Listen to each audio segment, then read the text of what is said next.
Welcome, or hopefully welcome back to the Reliability Matters podcast. For those of you who are counting, this is episode number 151.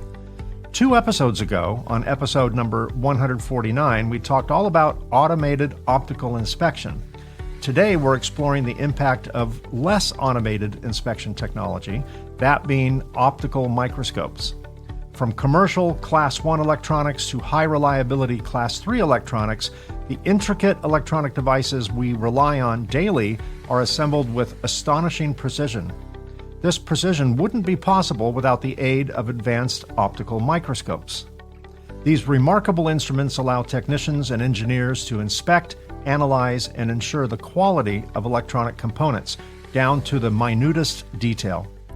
On this episode, we'll uncover how optical microscopes have impacted electronic assembly, enhancing productivity, ensuring reliability, and driving innovation.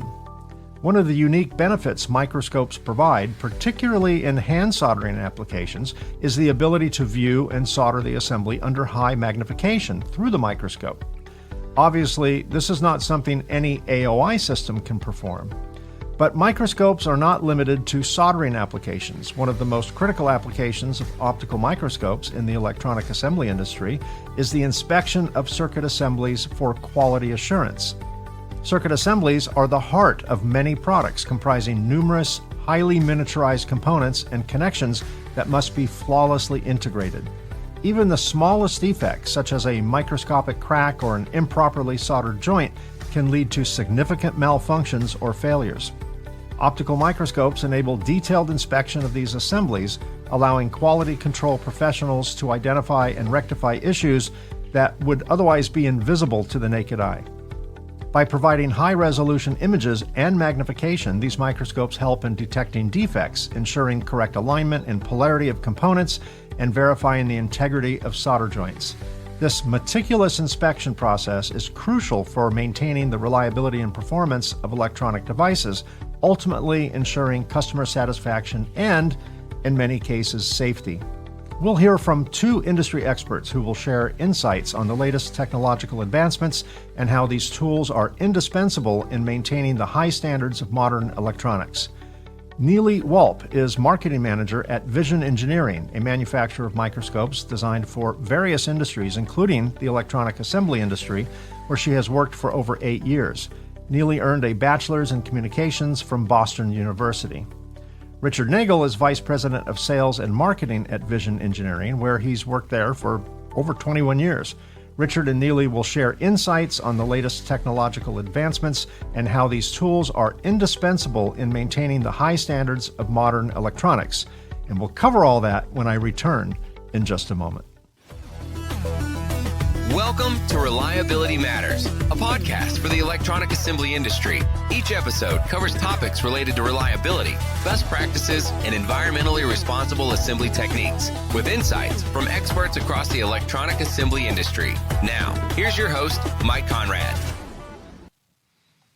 Neely, Richard, thanks for being my guests today. Thank you for having us, Mike. Well, I'm glad you're here. We've covered many topics on this show, including inspection, but for some reason, we've just flown over microscopes, and we've talked about automated optical inspection, SPI, X-ray, all sorts of things. But for whatever reason, we've missed a really important topic, and even companies with very expensive AOI, SPI, X-ray type of equipment still have microscopes. Lots of them all over the assembly areas and inspection areas. So I want to talk about that. But before we do, give me some background on Vision Engineering. You both are from Vision Engineering. Vision Engineering obviously manufactures microscopes for various industries. Tell me a little bit about the history of Vision Engineering, where you are in the world in terms of the markets that you serve, and loosely speaking, the types of products that you offer. Sure. Well, let's see. Vision Engineering was founded over 60 years ago by Rob Freeman, who started out as a racing mechanic for the Jaguar team located in the UK. And while there, he developed a borescope that was used for inspecting the race car engines. And it didn't, the borescope enabled the inspection to happen so that the engines didn't need to come apart. And that was really the start of Rob's love for optical inspection. In 94, he started vision engineering and launched the Mantis, which was the world's, well, this is the world. Sorry, can we start again? Of course. Start wherever you want. No problem. Okay. Okay. Sure. So vision engineering was founded in 1958 by Rob Freeman. Rob started as a racing mechanic for the Jaguar racing team in the UK, where he developed a borescope for inspecting internal race engine parts without the need for disassembly. Vision engineering started as a specialist contractor for large British companies like Rolls-Royce, and this really served as a means for Rob to develop his interest in optics as it applies to the manufacturing industry. In 1994, Vision made its mark in the electronics world, in the microscopy world, by the introduction of Mantis. And Mantis is the world's first eyepieceless microscope. It soon became the benchmark for ergonomic stereo magnification. And then over the years, vision engineering, we've developed optical and digital inspection systems with patented technologies. And we now have a range of measurement systems as well. And they're all designed to improve quality for companies with the heart of ergonomics behind each system. Our systems are used globally in electronics, medical device, automotive, aerospace, and pretty much any application where a microscope would be needed.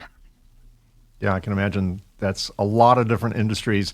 You guys have to go to a lot of trade shows and write a lot of technical articles for a number of different journals, all of which the content is probably similar. The context of that content varies from industry to industry, right? Yes. But still, it's just the application, really. Yes, yeah. Exactly. I mean, you make small things big, right? So going back to Rob Freeman, he's holding the borescope. So a borescope is a optical device that can go down a hole, basically, or penetrate, right? It's got a flexible connector and either a camera at the end with a connector or some kind of reflectors and things like that.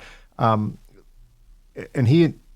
did he invent the borescope, or did he come up with one that was specifically for automotive? No, I don't believe Rob was the inventor of borescopes, but he came up with something that was specific for the application at the time. Right. Rob being the sort of person he was, the idea of having to strip down a racing car engine just to have a look at, see what wear and tear had taken place, didn't make much sense. So hence he came up with this idea. And I believe he actually made the first one with a pair of binoculars that he had found and bought at a pharmacy. That was Rob. Whatever was available, he could make something work. We would equate him to maybe an early MacGyver, right? He was able to. Right. When I first started my company 32 years ago, it was a startup out of a garage, so we didn't have big budgets and we didn't have lots of resources. So I basically walked the aisles of Home Depot and went through the Grainger catalog, and I figured, okay, we're going to design a product where every part I can buy, I can get at either Home Depot or Grainger, right? And it wasn't like what would be the best part for the application. It was more like what would be the best part that I have access to. And this is before the internet, right? So there was, you had a few choices. You had Thomas Registers, you had Grainger, and you had hardware stores, Ace Hardware, Home Depot, you name it, electronic stores, things like that. But it was basically retail purchasing for a wholesale product, which is not a great business move, by the way. But I do really appreciate the ingenuity, and I love when company founders have unique stories like that. They had a need. It's not like he grew up wanting to invent a borescope for that. He had a need. He was working on cars, racing cars, didn't want to spend the money tearing apart an engine, pulling a head off, just to just to see if the valves are clean, it might as well just send something down there. And I think since then, the plumbing industry and so many other industries have used that technology for the same reasons, right? That's right. So here's probably the easiest question you're going to be asked today, and probably all week, maybe even all year. Can you explain the role of microscopes and other visual inspection tools in the assembly industry for circuit assemblies? What various roles do they play? There's an obvious role, and then there's probably some less obvious roles that I'm not thinking of. What are the numerous roles that they play? Well, Mike, as you said, magnification is becoming more and more important. Components are getting smaller. They're being miniaturized. Circuitry is being miniaturized. So magnification has become more and more important in the electronics PCB manufacturing and assembly thereof. I think things like looking at cold solder joints, bridging, insufficient solder, thinking of SMTs now, where components are getting a lot smaller. So placement of SMT components on boards, etc., again, become very, very important. Magnification, that is. But something we should also look at is microscopes have moved on from the normal stereo microscope, which is something that is used allowing the inspection of solder joints, formation or proper formation of solder, cold solder joints, bridging, insufficient solder, and rework of PCBs and components. Something that's coming in more recent years, though, is the digital microscope, which is now also found a place in PCB manufacturing. Something where we have to draw the line and determine which is the better tool is really stereo microscopes are essentially where you need depth perception, whereas the digital microscope's a 2D image. So there's a tool for each application. If it's just pure inspection, digital microscopes are the preferred tool. However, if it's for rework, then obviously a stereo microscope is the tool of preference. Yeah, that definitely makes sense. Depth perception, field of vision, field of view is obviously really important. A 2D image can't see certain things that you could see like polarity, and you could see maybe part of a solder joint failure, but you really don't see the full picture unless you have more of a 3D effect, which you really need stereo to do. When I think of microscopes, the first thing that comes to mind brings me back to the 1970s when I was in high school, and I think we all had experience with a microscope that looked like this. For those of my listening audience, I'm showing a picture of a high school microscope from the 70s. It's this very heavy, weighted tool that was extremely mechanical. It had two portals that you aligned with your eyes. You had to adjust the width apart from each other so that they would match your eyes. It had a knob to bring it into focus, and each of the eyepieces also had a little bit of an adjustment. So it was quite an art form to look through that and bring everything you wanted to see into focus. And depth of view was frequently, particularly in high magnification, adjustable, meaning that if you wanted to see the bottom of something, the top of it was out of focus. If you wanted to see the top of something, the bottom of it was out of focus. Correct. And you really had to massage the microscope to see anything. A lot has changed obviously a lot. I'm preaching to the choir here, but a lot has changed in the microscope world since those things were on our lab tables. To me, the stereotypical view of microscopes just seem a little clumsy. I know those who work with them every day, it becomes like an extension of their hands, in their eyes. They know how to work it. But to mere mortals like me, they've always been very clumsy. I've never really enjoyed looking through a traditional microscope. what are some of the most significant advances that have been made in the technology of microscopes that are advantageous for the inspection of circuit assemblies? Mike, I think one of the most recent introductions, and I say recent, it's been around for quite a few years now, but the biggest change and game changer in microscopy has really been the introduction of eyepieceless microscopes. This really gets around the issue where people had, like you alluded to earlier, having to look down two eyepieces, or like looking through a pair of binoculars and trying to acquire one field of view. And some people are challenged doing that. Whereas eyepieceless microscopes gets around that issue.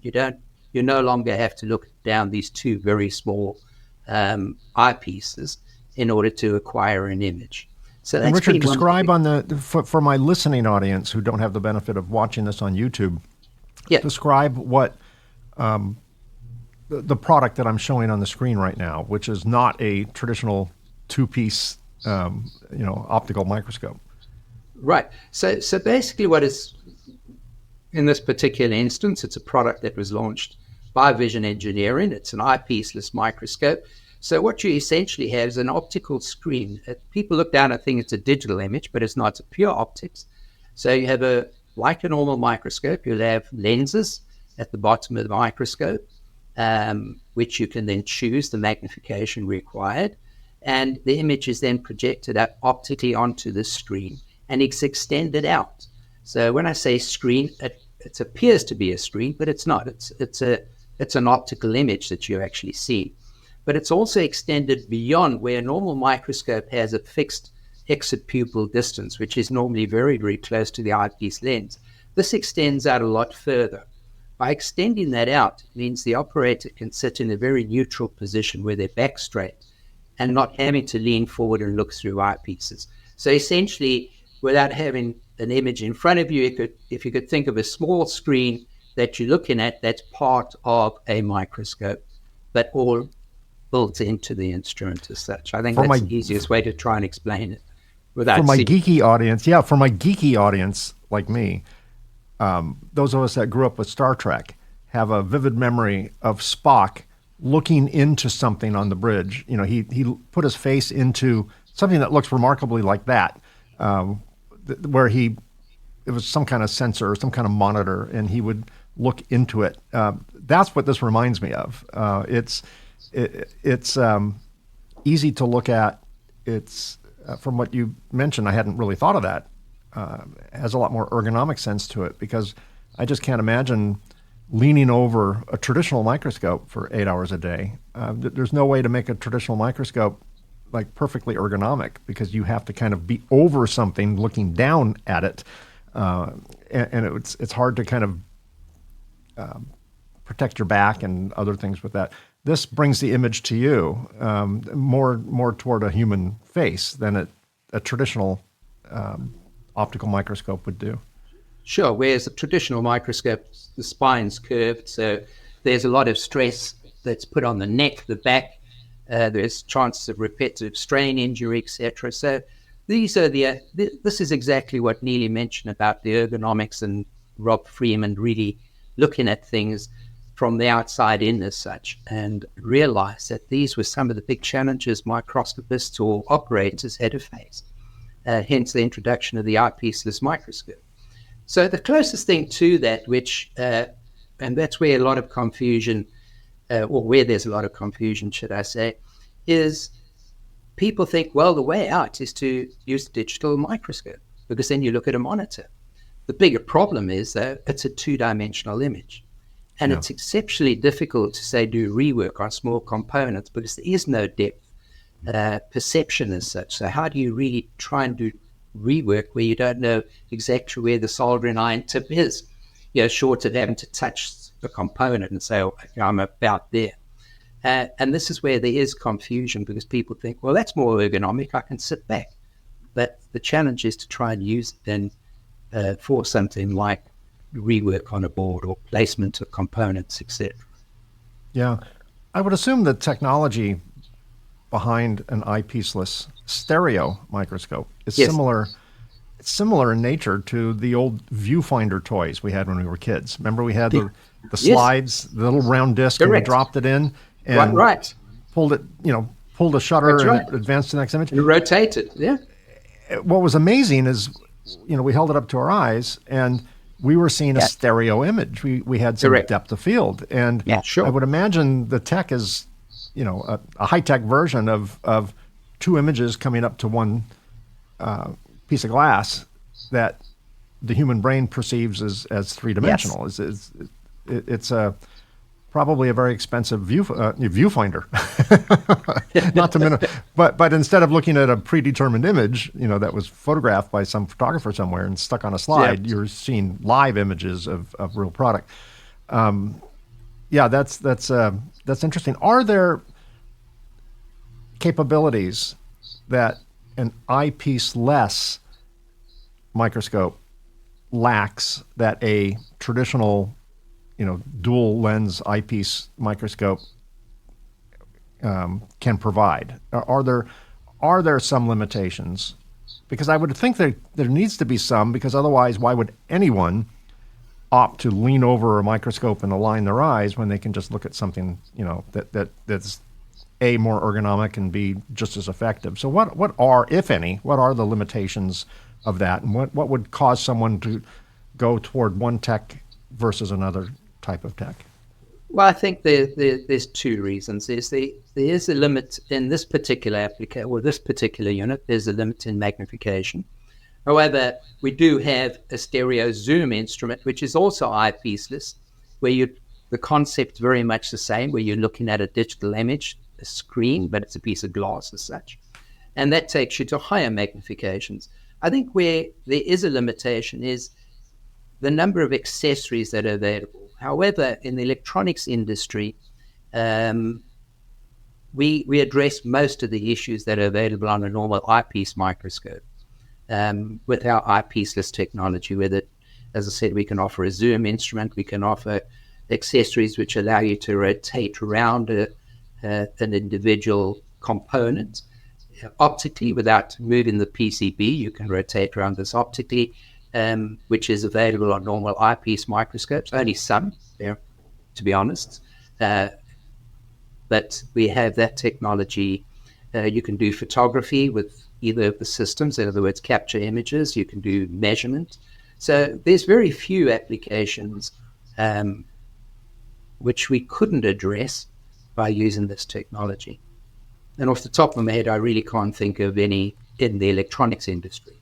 Right. But the main limitation is the extent of magnification. I mean, you're not going to compete with an electron microscope, obviously. Exactly. No optical one would.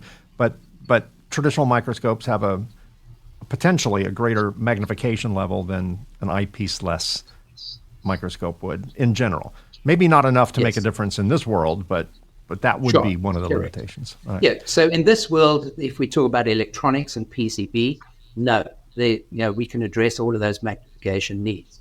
But if you start going to a higher magnification, say wafer fab, etc., yes, then the magnifications required are far larger. Sure. So Neely, what are the different? Educate me, because I'm clueless when it comes to microscopes, or at least the detail of microscopes. What are the different types of microscopes? We talk about eyepiece microscopes and eyepiece-less microscopes, but within those two worlds, what are the different? How do you categorize microscopes, and are there different types of microscopes for different types of applications? That is a really great question, and I think Richard would be better suited to answer this particular question. I can give you the names of the microscopes. There's inverted microscopes, there's compound microscopes, there's runoff microscopes, but how each one is different, I think Richard has much more experience. That's a great job of catching the ball and throwing it out to left field. Richard, catch the ball. Right. Yes, so the main microscopes, really, if you look at light microscopes, if we exclude all of the likes of electron microscopes, and even in electron microscopes, there's transmission electron microscopes and scanning electron microscopes. But if you look at the optical microscopes, there are stereo microscopes. Then there's upright compound microscopes, which is a traditional microscope that you might say you'd find in a laboratory looking at thin sections of anatomy, smears, etc. Then you get inverted microscopes. The big thing right now in inverted microscopes is cell culture, which is used artificial insemination. Inverted microscopes are used for, and then of course, as I said, you've got different types of illumination that is utilized on microscopes. But again, out of our world of electronics, really in the biological sciences, whether it be microscopes with different types of illumination techniques, Namarsky interference, fluorescence, for instance, which is really not in the realms of the electronics industry. Right. I would imagine with electronics, it's just more about clarity and magnification and ergonomics. I would think. Hopefully, we're not doing any artificial insemination within the electronic assembly industry, and what much? Yeah, at least not intentionally. And Sure. So the need for inverted microscopes is probably not at all well existent in our world. Sure. So what are the ranges of within the electronic assembly industry? What are the choices a customer has to make? Do they choose max magnification? Do they choose depth of field? Do they choose, lighting? What would drive someone toward? Let me back up a little bit. When I go on your company's website, you offer a multitude of products, all inspection products, all microscope type products. What would be the criteria that someone would use to choose one of your products, or anyone's products for that matter, over another product within the same catalog? Sure. So I think the important things to really, the user has to really ask himself is, first of all, the magnification range. I mean, that is one of the biggest deciding factors, is what magnification do I really require for my application? That narrows it down to a certain extent. Do I just need a fixed magnification, or do I need zoom, depending on, again, the application? Do they go from very small components to larger components? Again, am I going to work under the microscope, or is it just going to be for inspection? And then again, do I need to capture images? Do I need to capture it for quality control purposes? Do I need to possibly mark up a photograph where I'm going to include it in a report? Or is it you might be in a situation where you do work for a third-party company. You need to report back to them with findings of, say, an irregularity of a component. And then things like, how important is field of view to you? That again determines the sort of microscope you need. Some people need to say, get a 8 by 8 inch PCB as a one captured image. That's pretty challenging on a normal microscope, but you can do it with certain digital instruments that are out in the marketplace. But over and above all of that is really depth of field, working distance, and resolution. Those are three vital things you really got to, besides the magnification. Is, you can have the greatest magnification in the world, but if it's unable to resolve the subject, it's pointless having. It's what we termed as a vacant magnification. In other words, you don't see any detail. And contrast's obviously very important as well. And we've talked a lot on the show about AOI, as I alluded to earlier. Mm-hmm. And clearly you can't solder a connector onto a board using an AOI machine as the basis for your image. I mean, they take pictures, right? They take momentary pictures very quickly. And with AI and all the algorithms, they can spot defects, better than anything in terms of speed and accuracy. But there's certain things that microscopes can do, even in an inspection context, where AOI is all for inspection. Microscopes are also for inspection, using humans to discern what the image they see on the screen is telling them. But are there things that microscopes, from an inspection standpoint, with an operator, can just do better than a traditional AOI technology? Maybe AOI has gotten so good there's nothing that microscopes and a good, well-trained operator can do better. But I would assume there probably still is. Humans are, filled with intuition and gut and experience, and Sure. AI is always catching up to that. But is there something that just, at the end of the day, you just can't beat a good old-fashioned microscope and a well-trained human? Of course. I mean, there will be applications where humans need to do the inspection. For example, prototyping. Designers will come up with something, but maybe a program hasn't been written for AI, so they will need to resort to microscopes and the inspection tools that they have on hand, and their experience, and their gut, and just being human for that. But even in an AI world, you will still require human interaction, because there should be spot checks of what's going on. You can't solely rely on an algorithm or a robot or computer program to do the job. Humans, I hope they haven't written us off just yet, but we still need to be able to spot check to make sure that products are being inspected as per the procedures in place, and that there's continuity and consistency in the line. Yeah, I would think rework and repair also falls into that category, because you can't Exactly. program an AOI machine to inspect rework, particularly before and after, because who's going to write an Exactly. algorithm for every possible combination of rework, right? Exactly. Yep. That goes without saying. Yes. Yeah. Yeah. And then I guess one of the other advantages is price. I would imagine the most expensive microscope you sell is sales tax on an AOI machine, right? It's Possibly. But as we keep going back, there's nothing better than the human brain right now, as far as spotting faults, identifying the faults, better said.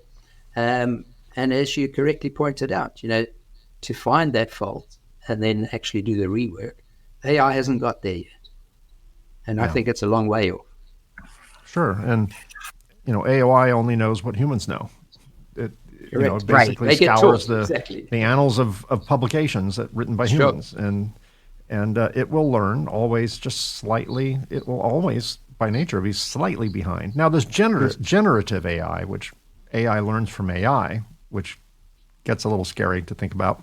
But then again, humans learn from humans too. So we're Correct. somewhat generative as well.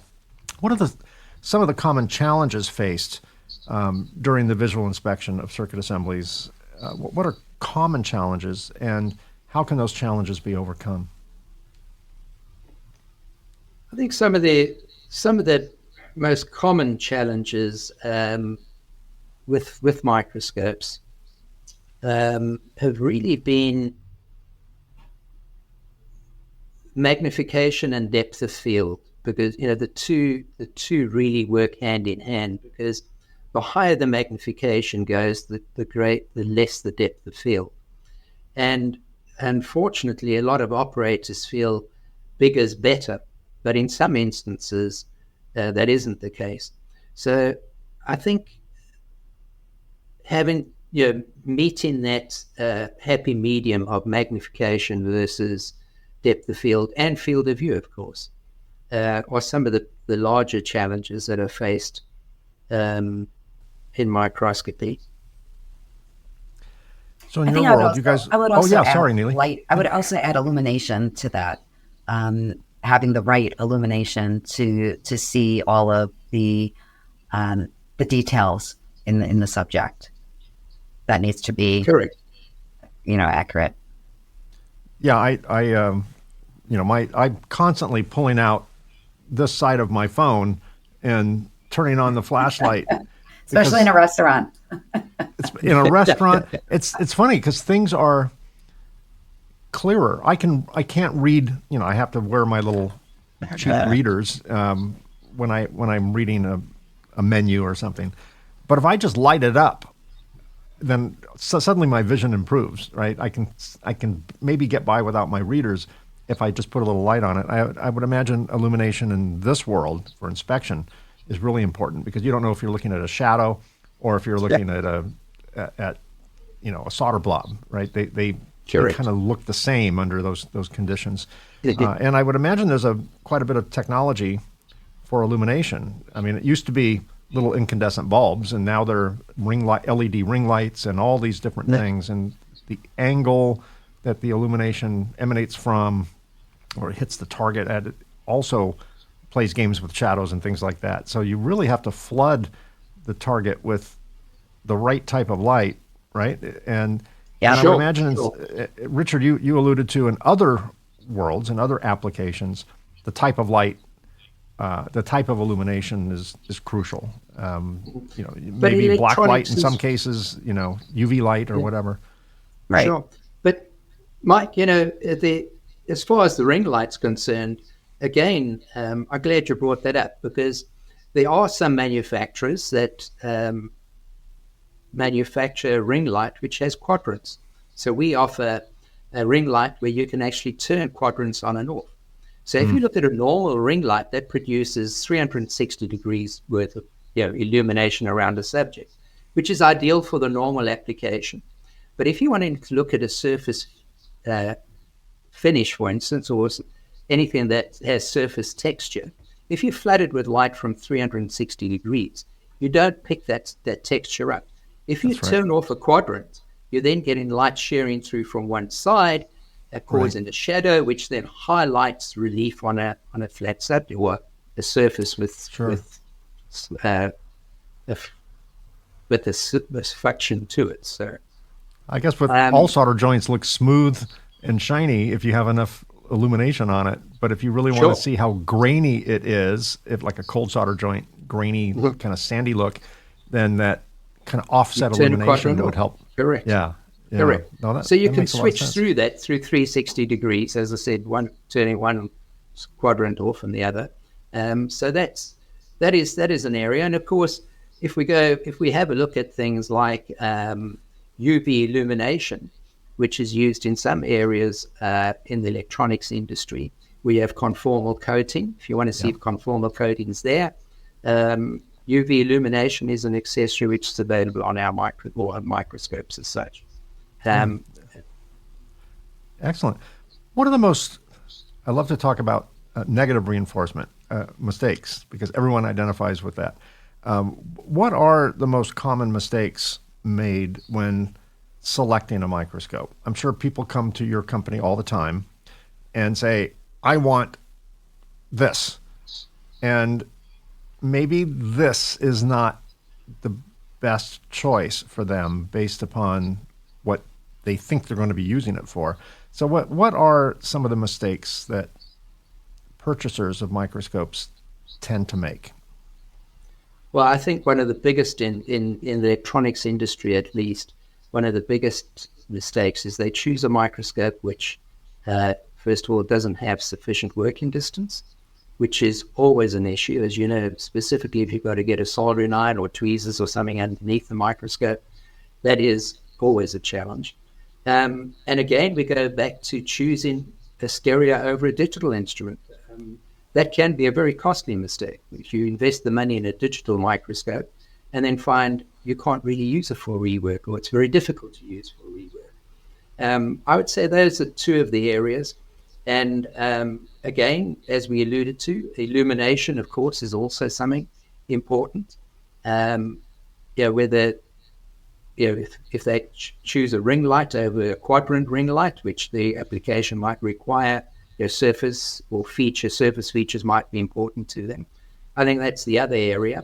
And also looking at a microscope that is not modular, because you could start off with a standard microscope, whether it be eyepieceless or have eyepieces, whatever the case is.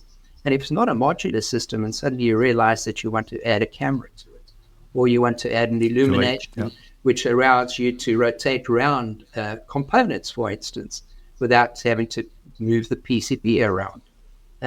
It's far too late to then have to do that. So I think modular microscopes are always the way to go, because it just leaves that door open for the operator or for the application as things progress. Being able to increase magnification is also quite important in some instances. So as we all know, component sizes are getting smaller and smaller. So if you buy a microscope and then 5 years down the road, if you can buy another lens for it and increase the magnification, it saves the investment of a whole new microscope. So I think there's a couple of the areas, as I said. Most critical is working distance and using the right tool for the job as far as stereo versus digital, and modular. I'd say if you looked at those three, those would really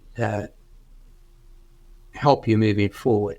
But those are the more common mistakes when people buy digital over stereo or insufficient working distance. Again, I repeat that because we see it time and time again. I think some of the answers that you just provided can be carried forward to the next question, but I'll ask the question anyway because there might be some unique answers there. If I'm looking for a microscope, what questions would you ask me to ensure that you can direct me to the proper piece of equipment? Not what questions am I not asking you, but what do you what's the go-to? Say I'm a contract manufacturer in the electronic assembly space. I need 12 microscopes. Go. Right. So one of my first questions to you would be, is it for inspection or rework? Mm-hmm. Because that'll help. That helps with the working distance, right? That also helps with whether it's going to be an optical or a digital system. Okay. What's better for what specifically between digital and optical relates to rework or inspection? Well, so if it's for rework, you would be then looking at an optical stereo microscope as opposed to digital. With the stereo microscope, you can you have that depth perception. You're seeing it in stereo, so therefore you will be able to rework as if you're naturally seeing it. Whereas with a digital microscope, as was mentioned earlier, it is a 2D flat image, so you don't have that depth perception. So the first question would be, are you planning to just do purely inspection, just looking? And the second, or would you want to be doing reworking? So looking and touching. Yeah. That didn't come out right. Next question. Looking and manipulating. Yeah. No, I got you. Yeah. It all makes sense. I'm a big believer in hands-on. I'm very tactile. So I need to actually see something and you want to see in stereo. Yeah, absolutely. Right. Yes. Nothing better than seeing in stereo, right? Next question would be the magnification range, because that will then determine the type of microscope, whether it be digital or stereo, because some of them have limitations in that field. Working distance, we go back to again. Field of view, again, we mentioned earlier, is a topic as well, depending on, again, how much of the sample do you need to see, or PCB do you need to see at any particular time. You might be working with PCBs with very large components, so you need to fit the whole component in. Right. So you need to look at that as well, especially in certain areas like aerospace, where they have big connectors, etc., on PCB boards. Again, you want to get as much of that component in at any one time. Illumination, again, whether it's not only illumination from the top, but if you're looking at through holes, so you might have to get illumination from the bottom, which is another area. So we need to determine, again, what the application is, and then we'll decide whether it's illumination from top, bottom, or both. In some instances, you might do both. And choosing the right microscope at that point will save you a lot of money moving forward, because it might mean having to change the whole stand of the microscope if you suddenly decide you need lighting from the bottom. And then the other thing which we always ask a customer is, are you looking at image capture at any stage? In other words, having to capture images or project them for teaching purposes up to a monitor, which is quite possible. So you'd be able to then use it for teaching or discussion purposes by projecting those images, whether it be a stereo microscope or a digital instrument. You can then project those up, as I said, onto monitors, or would you want to do basic dimensioning, with measurements of thickness of tracks, etc. Again, that could well be an application. So once we've got, I think asking those primary questions would give us an idea in the direction to steer the customer. And then also, I think I would just add the actual workspace that the customer has. Where will it be used? So is it going to be used in a lab where there's plenty of room? That could determine the type of stand that the system would be placed on, or is it going to be used in the workshop where there's limited room? So that's another important question. Very good ergonomic or logistical concern there. Yeah, yes. That's practical. When it comes to, Richard, you talked about magnification. One of the questions you ask is, how much magnification do you need? Is it common for someone to overstate because they really don't understand what level of magnification really is? In other words, if you ask me, what level of magnification, I don't know, 100x, but I'm going to maximum do everything at 16x. Is that sometimes overstated? Are people paying from time to time for more magnification than they would ever practically use? It's possible, Mike, but I think generally speaking, in the electronics industry at this stage, and we have to say at this stage, because again, as we keep saying, things are getting smaller and smaller. At this stage, magnification really that is usable, and specifically if it's going to be for rework, it's exceptionally difficult to do anything above sort of 20 times or so, even if the components were small, because you can imagine just a tremor in the human hand and trying to hold a soldering iron is magnified 20 times, right? So I think that in itself gives you an indication as to where you need to be as far as magnification. But I think there might be areas where you're working with very small components, that it's just placement of components or making sure components are placed correctly. You might go to magnifications of, say, 30, 40 times. But beyond that, it's very unlikely that you'd really need to go to beyond that magnification. I'd say in the electronics industry, 60 times would be tops. And then there's the odd occasion, I have to say, in microelectronics, and I say micro, I use that term very loosely, where components are now going into medical devices where magnifications might go higher, but they're generally then just for inspection as opposed to manipulating the sample in any way at higher magnifications.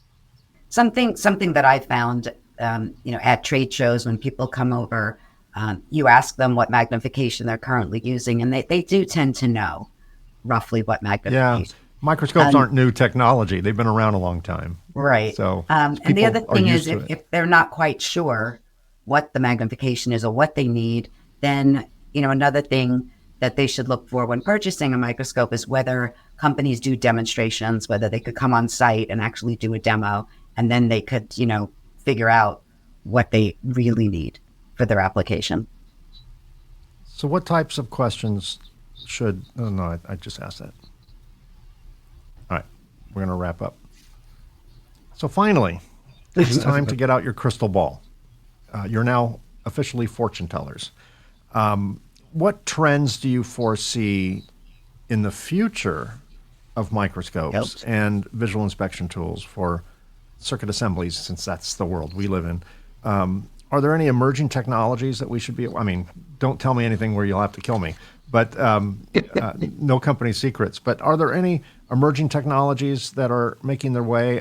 Clearly, as you both alluded to, electronics have been highly miniaturized over the last decade and more. And that's resulted in the need, in some cases at least, for higher magnification levels. But where do you see the trends going in optical technology? Your company clearly advanced that technology with the eyepiece-less systems that you have. What's where are we going? Where are we going as electronics will continue to evolve, continue to miniaturize, and how will your industry respond to that? Well, I think. sorry, Go if ahead, I Neely. could just interject Oh, there very sure, quickly. Something that I will mention at this stage is I keep saying digital microscopes and everything is in 2D. Well, we have actually patented a piece of equipment, which in actual fact is two digital cameras linked with an optical zoom, and that projects an image onto a mirror, and that gives you a three-dimensional digital image. So it's a combination of digital and optical, gives you a three-dimensional image. The beauty of the system, though, is that you can actually interface with another unit anywhere else in the world using the internet, and you can then compare or review a particular sample in 3 dimensions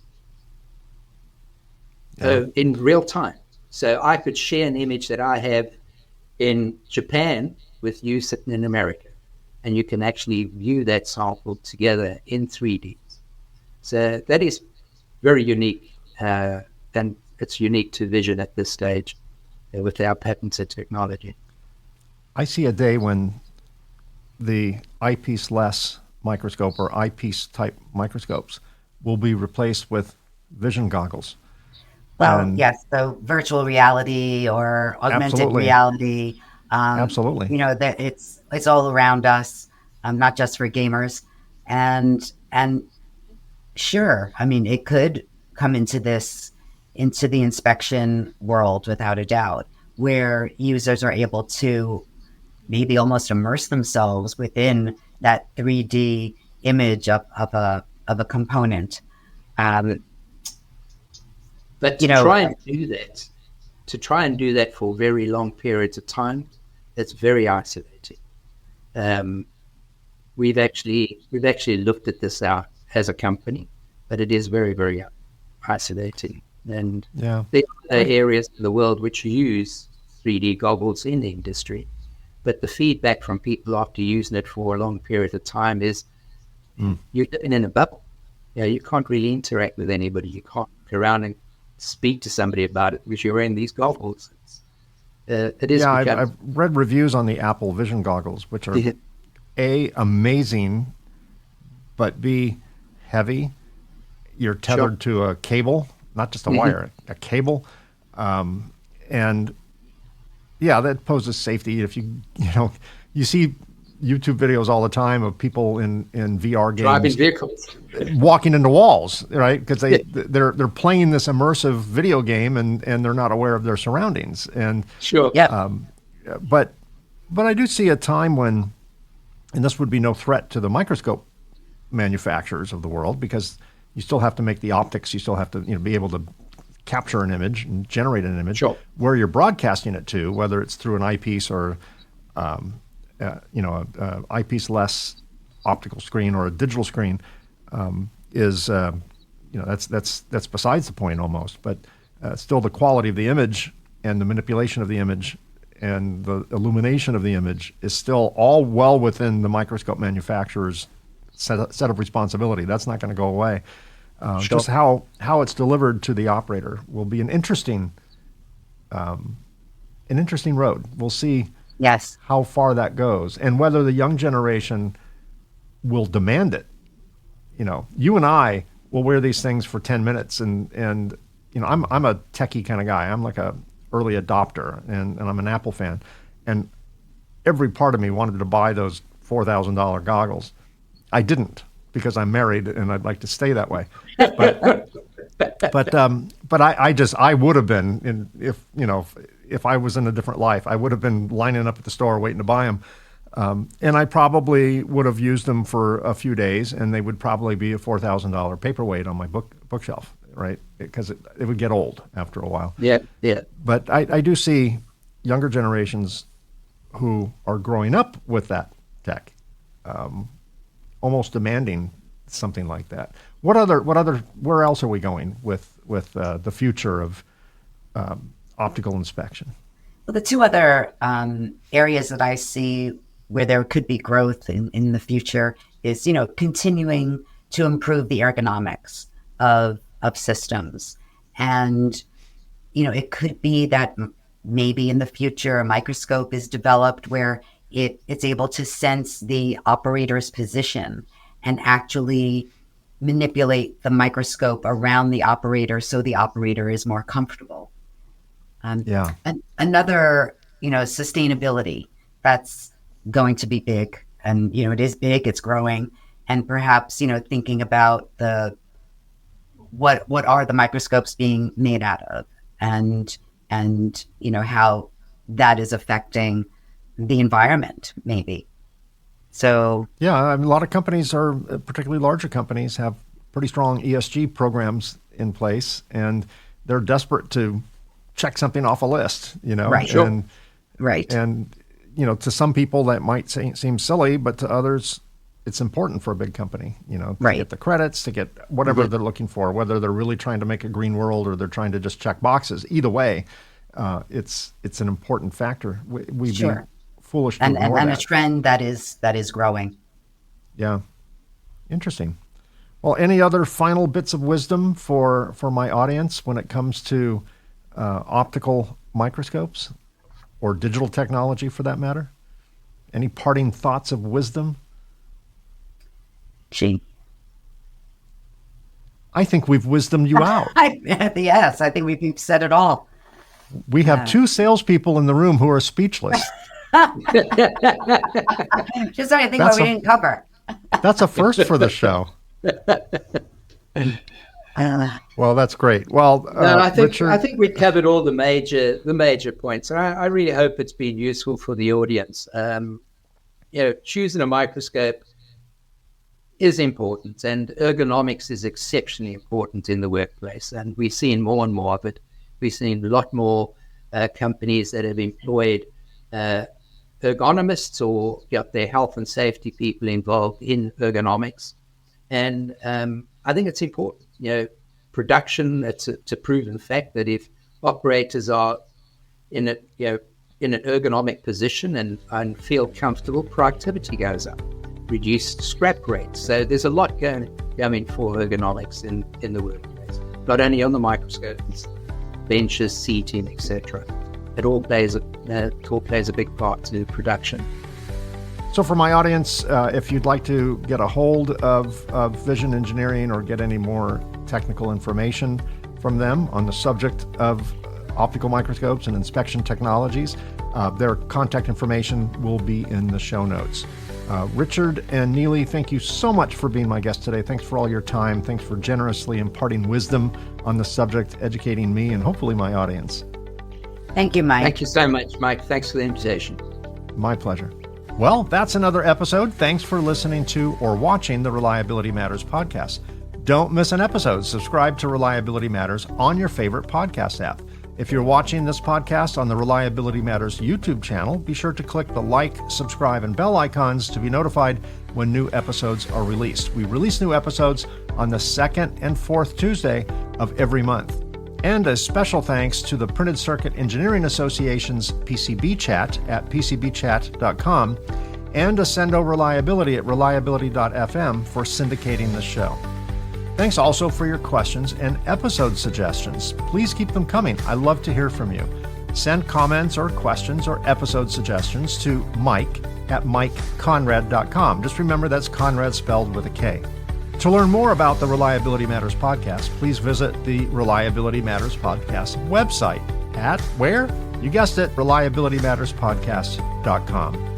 Once again, thanks for listening or watching. Until next time, stay safe, stay healthy, stay happy, and perhaps more importantly, keep doing it right. And I'll see you again in 2 weeks. Thanks for listening to the Reliability Matters podcast. Join us on the second and fourth Tuesday of each month for new episodes of Reliability Matters.